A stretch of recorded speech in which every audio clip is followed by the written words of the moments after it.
जादुई टीवी। सुनो, तुम्हारे बाबूजी तो कब के गुजर गए। अब उनका जो सामान है वो पड़े पड़े कबाड़ा हो रहा है। बेच ही दो, कुछ पैसे आ जाएंगी। बात तो सही है। अगले संडे फुर्सत में यही करेंगे।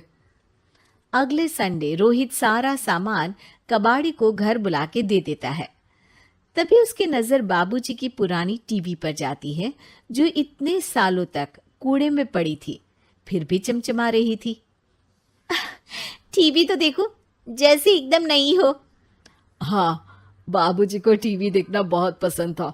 उनका सपना था कि वो टीवी पे आए। एक बार मौका भी था जब वो अपने गांव के गाने सुनाने किसी चैनल पर जाने वाले थे, पर मैं और मेरा भाई लड़ पड़े और बाबूजी को घर पर ही रुकना पड़ा। चला के देखें क्या? हाँ हाँ, क्यों नहीं, देख लेते हैं। पर शायद ही चले। बाबूजी ने उस लड़ाई के दिन के बाद टीवी देखना ही छोड़ दिया था। टीवी चालू करने के लिए उसमें केबल वायर लगा दिया जाता है। एक न्यूज़ चैनल चालू हो जाती है। स्वर्ग की सीढ़ी के रास्ते हैं तीन, तीनों के तीन रास्ते हैं संगीन। पहला रास्ता है सांप की बीन, दूसरा रास्ता घर में बिछा कालीन, तीसरा रास्ता कलकत्ता से चीन। ये क्या बकवास खबर है, कुछ अच्छा लगा दो। अरे आप बोलो तो सही, कोई अच्छी खबर सुना देता हूं। मेरा तो काम ही खबर देना है। अरे बाप रे, टीवी बात कर रही है। हाँ, ये न्यूज़ वाला मुझसे। हाँ हाँ, आपसे ही तो बात करूंगा ना, आपके घर में हूं तो। अरे, ये सपना है क्या? तुम हमसे बात नहीं कर सकते? अरे सपना नहीं भाई साहब, ये टीवी जादुई टीवी है। बोलो, क्या खबर सुननी है, वरना ब्रेक लेने का टाइम आ जाएगा। सुप्रिया घबरा के टीवी बंद कर देती है। वो क्या था? अरे एक बार और चालू करके देखे, फिर से बात करेगा तो चैनल बदल देंगे। सुप्रिया फिर टीवी चालू कर देती है। अरे ऐसा कोई मुंह पे टीवी बंद करके जाता है क्या? मुझे बुरा लगा आपका नेचर। चाय पानी तो पूछो। सुप्रिया टीवी के बटन से चैनल बदल देती है। अब टीवी पर एक फिल्म चल रही है। अरे ये तो सूर्यवंशम है ना? हाँ, और ये ठाकुर को जहर की खीर दे दी और उसको पता भी नहीं है। ए भाई, खीर मत पीना, उसमें जहर है, मत पीना। ठीक है महाशय, जैसा आप कहें। हाँ। अरे, आपकी बात मान ली, पूरी पिक्चर ही अब तो बदल जाएगी। मतलब ये सच में जादुई टीवी है? तभी वहां कबाड़ी आ जाता है। भैया, टीवी के 150 रुपए दूंगा, चलेगा? अरे 1.5 करोड़ में भी ना दे तुमको ये टीवी हम। अरे 1.5 करोड़ खरीदने को होते तो तुम्हारे घर में ये पानी चाय नहीं पीता, अंबानी या टाटा के घर बैठा कोल्ड कॉफी पीता। रोहित कबाड़ी का हिसाब करके उसे वहां से चलता करता है और अपने भाई शशिकांत को फोन लगा के बुलाता है। शशि थोड़ी ही देर में वहां पहुंच जाता है। क्या हो गया भैया? अरे बाबूजी का टीवी याद है?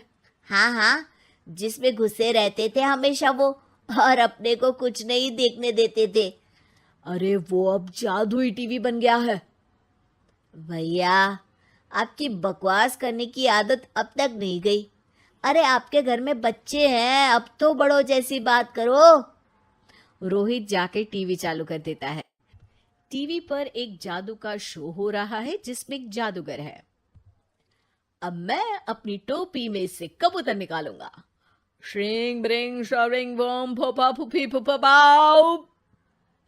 टीवी से कबूतर निकलता है और शशिकांत के सर पर आकर बैठ जाता है। भैया, ये क्या हो रहा है? भैया इसे उड़ाओ। ए कबूतर, जा जा, कबूतर चल निकल। अब मैं टोपी में से सांप। सांप सुनते ही शशिकांत कांप जाता है और भाग के टीवी बंद कर देता है। भैया, सॉरी भैया, मैं समझ गया ये सच में जादुई टीवी है, पर एक बार और ट्राई करते हैं। पर भाभी, कोई दूसरा चैनल लगाओ हाँ, जिसमें डर ना लगे। सुप्रिया टीवी चला देती है और न्यूज लगा देती है। अरे कितने दिनों बाद मुझे याद आया, बताइए क्या खबर सुनाओ। और ये नया आदमी कौन है? ये मेरा भाई है शशिकांत। ओह यस, वही है ना जिससे तुम लड़ लिए थे किसी बात पे, और तुम्हारे बुढ़ाओ पिताजी गुस्सा हो गए थे और टीवी को संन्यास दे दिया था। हैं? तुमको कैसे पता ये सब?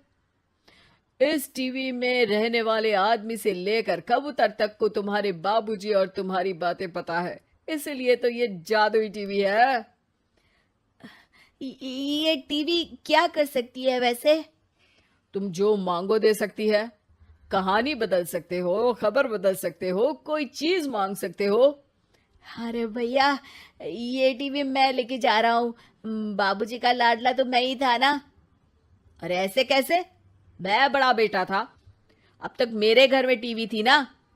अब तक कहाँ गए थे पिताजी के लाडले? तुम्हारी गलती का एहसास भी है। अरे भैया, ज्यादा ना बोलो वरना भूल गए आपके दांत तोड़ दिए थे मैंने उस लड़ाई में। मेरी बीवी के सामने मेरी बेइज्जती करता है। रुक।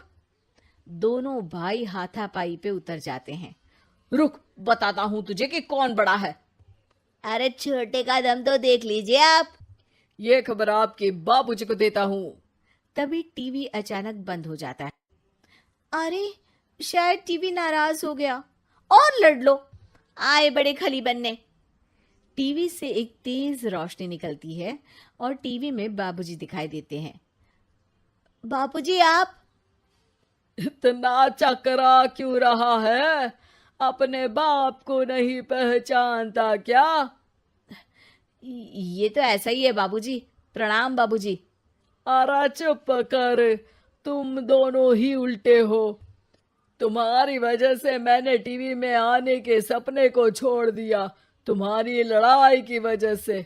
और तो और, जितना मैं अपनी बीवी को नहीं देखता था उतना टीवी को देखता था, वो भी छोड़ दिया तुम दोनों की लड़ाई की वजह से। और अब मरने के बाद जब मैंने टीवी को जादुई टीवी बना दिया तो भी तुम इसका फल लेने की जगह लड़ रहे हो। अरे तुम तो लायक ही नहीं हो। अब तुमको बाबा जी का ठुल्लू भी नहीं मिलेगा। बाबूजी चले जाते हैं। टीवी बंद हो जाता है। रोहित और शशिकांत गिड़गिड़ा के टीवी के सामने हाथ जोड़ के बाबूजी को बुलाते हैं, पर टीवी सिर्फ धुआं निकालता रहता है।